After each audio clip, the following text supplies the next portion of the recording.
Here it is, ladies and gentlemen, another edition of the Spotlight here on MMADraft.com. I'm Frank Trigg, and this week we're talking with, the head coach over there at Alliance MMA, Eric Fierro. Eric, it looks like you're at the fire hall right now. Is that right?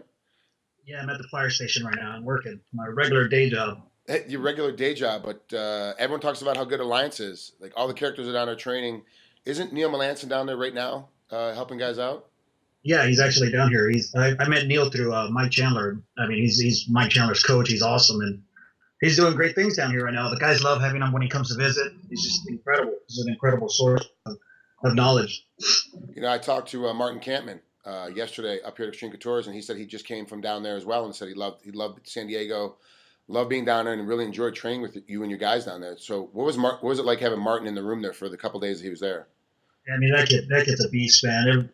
Every time I see that guy fight or I see him perform, I'm just shocked he's not up for a title shot yet, man. He was great to have. He came here for a week, just visiting, but he's a beast, man. I don't know. He's right there in the cusp of doing big things. Yeah, he's huge, and the thing is that one loss to Johnny Hendricks was the thing that set him off. If he'd beat Johnny, he'd be fighting GSP next, and because Johnny beat him, Johnny's now in the hunt. How difficult is that for you now as a coach? Seeing your guys get that close and all of a sudden have to take off, and can't make it to the next step because they get beat in a one contender match. I think the one that was closest to it was Phil Davis when he lost to Rashad. But Phil got moved up the ranks very, very quickly. So, but it was good. It was a good learning experience for him. Now he's just bouncing back, getting back on track. Next up, I think we have Alex Gustafson going up for hopefully a title shot. We'll see. Yeah, we don't know where that is. What's going on with the UFC? It should be pretty soon. They should be making an announcement on him very, very quickly, just because of his style and how he fits into the mix. He should be there very, very fast, and they should be making an announcement. I would think within a month or two with him. They have to. He's been sitting on the sideline for a little bit too long, and he's to get moving up again. So. Yeah, I mean, kids ready to fight. I don't know what they're going to do next. I don't know if he's getting Machida or if he's getting John Jones. We haven't heard anything. Yeah, who knows? And it's difficult to tell because the way that everyone now is talking super fights. So, from a coaching standpoint, how frustrating is that for you to have to deal with, trying to get Gustafson ready to go, and he can't because of, you're not sure what's going to happen. So he's in his middle of this outside of training sessions. He's not really in a camp yet, obviously, because he has no fight. But then what's he working on? Because his opponent could be one of three different guys. I mean, realistically, all these guys are always training. They're always getting ready for whoever. It doesn't matter who we get. As a coach, I deal with everybody that way. We just get them ready for fights, and whatever comes. As a fan, it's frustrating to hear that he doesn't have a title shot next. I mean, the kid's got 5 in a row, 6 in a row. I mean, we're bringing up 185ers to fight in the 205 division. We're hearing that there's nobody that'll fight John Jones. I mean, I got 2 guys in my camp ready to fight John Jones, both Phil Davis and Alexander Gustafson. So, I mean, they never called us. I don't know where that comes from. But like I said, as a fan, it's frustrating. As a coach, we just keep going and whatever comes.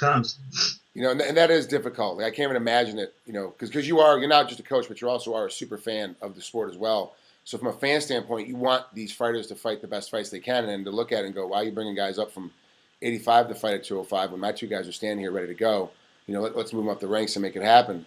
Is it frustrating because you realize that it's the marketability of these guys that's slowing them down, that they're not out there talking like the Chael Sonnens of the world and making hype off of nothing? That they're just sitting back and being the respectful guys that they are, but they're not getting the fights they want? I think so. I mean, obviously, we all know that has a lot to do with it, too. I mean, Alex is from Sweden. He's not in the mainstream media. He doesn't get a lot of exposure. So, I mean, it's going to happen. He's making a name for himself fighting, and when he's going to get that shot whenever they deem he's up for it, But, yeah, I'd love to see him in there quicker. You know as well as I know that until you get the title, that's when your lifestyle changes. Right. That's when you start making the real money, and till then, you're fighting, you're living, you're working.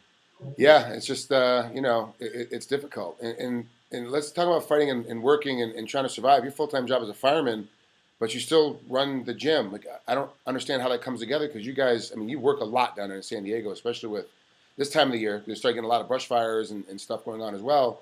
Like, how do you keep the balance between the 2 jobs? Well, let's just say the fire department was the first one.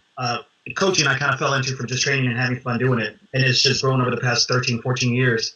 But I mean, it's not just me coaching. I have 5 or 6 other coaches that coach different areas of the sport, and we get together and make it happen. I work a total of 3 days a week as a fireman. So it gives me a lot of time to move my schedule around and make sure I'm at the gym and coaching and traveling. It's getting tougher and tougher as the team grows, but Yeah. I'm having a blast. Who are the other coaches right now at Alliance? Adrian Melendez is our boxing coach. I got Jimmy Hardison, our jiu-jitsu coach. And as far as wrestling, we got, the guys themselves, both Phil Davis and Michael Chandler, Brandon Vera run the practices for wrestling side.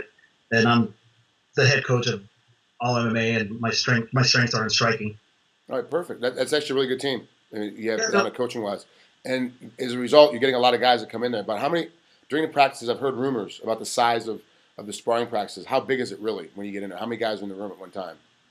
Maybe 20. It's not as but it fluctuates because we have guys coming in for camps at all times. So sometimes when it gets real packed, when everybody's booked at the same time, we divide our practices from 155 and up to 155 and under, and that's kind of how we do it. We got a lot of guys in Bellator as well, so we're staying real busy. Well, good, Eric. I appreciate you coming on here and taking a couple minutes here with MMA Draft. Have fun, and good luck with the next series of fights you guys got coming up. It's going to be interesting down there, and of course, Mikey Chandler's a friend of mine, so I can't wait to see him fight coming up here in June. Yeah, no problem, Frank. Thanks for the interview. You got to talk to you soon. All right, man.